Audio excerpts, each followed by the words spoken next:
Assalamualaikum warahmatullahi wabarakatuh. Pada video kali ini kita akan bahas mengenai Organisasi Pergerakan Nasional Indonesia Masa Moderat.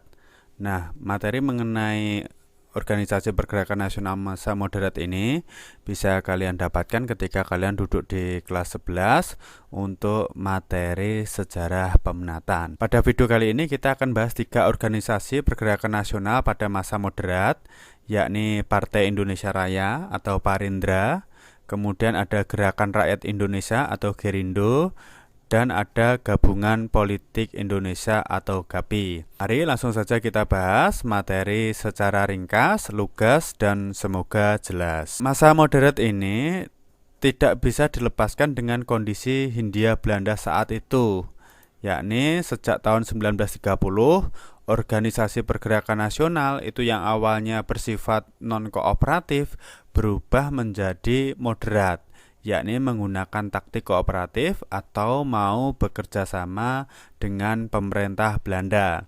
Seperti yang kita tahu, sebelum 1930 itu rata-rata organisasi di Indonesia itu bersifat radikal.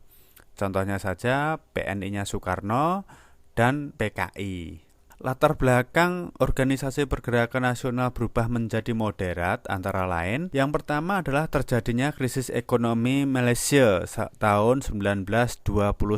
Ini merupakan dampak dari kerusakan ekonomi akibat Perang Dunia Pertama. Ini sebenarnya terjadi di Amerika, kemudian berdampak ke seluruh dunia. Nanti berdampaknya juga ke Indonesia. Yang kedua, pemerintah Hindia Belanda semakin bersikap keras terhadap partai-partai politik yang ada di Indonesia, apalagi setelah PKI melakukan pemberontakan pada tahun 1926 yang mengalami kegagalan. Oleh karena itu, organisasi massa moderat yang pertama adalah Partai Indonesia Raya atau Parindra. Mesti kalian tidak asing dengan tokoh pada gambar ini. Betul sekali, ini merupakan Dr. Sutomo, pendiri dari Budi Utomo, pendiri dari organisasi modern pertama di Indonesia. Kemudian apa kaitannya dengan Parindra? Nah, Parindra itu merupakan fusi atau gabungan dari Budi Utomo dan Persatuan Bangsa Indonesia PBI. Jadi ada kaitannya dengan Dr. Sutomo. Dibentuk tanggal 25 Desember 1935 di Surakarta. Dr. Sutomo ini menjadi ketua dan wakilnya adalah Wuryaningrat. Tujuan Partai Indonesia Raya adalah untuk mencapai Indonesia mulia dan sempurna dengan dasar nasionalisme Indonesia. Kemudian menggunakan taktik kooperatif dengan mengirimkan tokohnya ke Volkskrant atau Dewan Rakyat yang dibentuk oleh Belanda. Tokohnya antara lain Muhammad Husni Tamrin, Raden Soekarjo Pranoto, R.P. Suroso, Wirjoningrat, dan Mr. Susanto Tirtoprojo. Jadi saat itu Belanda membentuk Dewan Rakyat, kalau sekarang seperti DPR. Usaha-usaha yang dilakukan Parindra antara lain membentuk usaha rukun tani, mendirikan organisasi rukun tani, membentuk serikat pekerja, menganjurkan rakyat agar menggunakan produk sendiri, dan lain-lain. Parindra menjadi pelopor pembentukan fraksi nasional dalam Volkskrant dan pembentukan GAPI. Itu tadi merupakan Parindra, salah satu organisasi moderat. Selanjutnya ada Gerakan Rakyat Indonesia atau Gerindo. Gerindo ini berdiri di Jakarta pada tanggal 24 Mei 1937 oleh mantan anggota Partindo. Partindo itu merupakan salah satu organisasi radikal yang nanti bubar, akhirnya tokoh-tokohnya kemudian mendirikan Gerindo. Ketuanya adalah Adnan Kapaugani atau kita sering akrab Aka Gani, ini merupakan Aka Gani. Kemudian anggota Gerindo diantaranya Mr. Muhammad Yamin, Mr. Amir Syarifuddin, Mr. Sartono, S. Mangun Sarkoro, Mr. Wilopo, dan Nyono Pranoto. Adapun tujuan dari Gerindo adalah untuk mencapai kemerdekaan di bidang ekonomi, sosial, dan politik.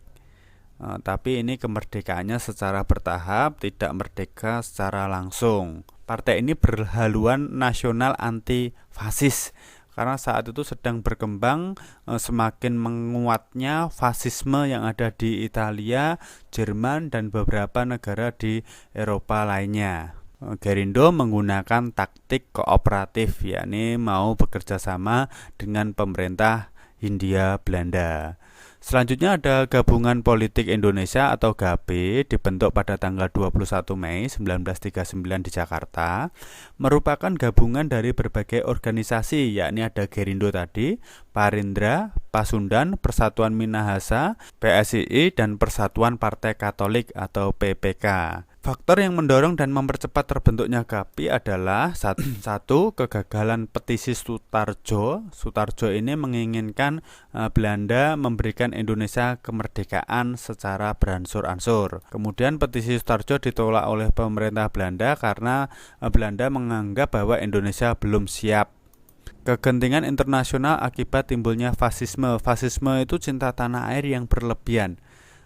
Ini di Eropa ada namanya Italia di bawah pimpinan Benito Mussolini.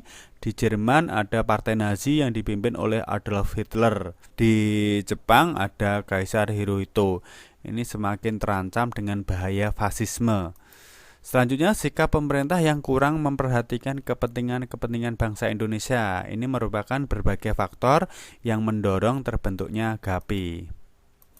Adapun tokoh GAPI yakni Abi Kusno, ini merupakan Abi Kusno Cokro Suyoso, ada Muhammad Husni Tamrin dari Parindra yang selaku bendahara, dan ada Mr. Amir Syarifuddin dari Gerindo, pembantu penulis.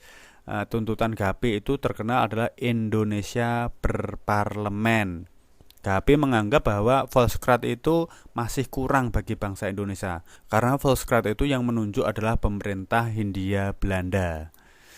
Belanda kemudian membentuk suatu komisi yang terkenal dengan nama Komisi Visman untuk menyelidiki tentang tuntutan GAPI ini.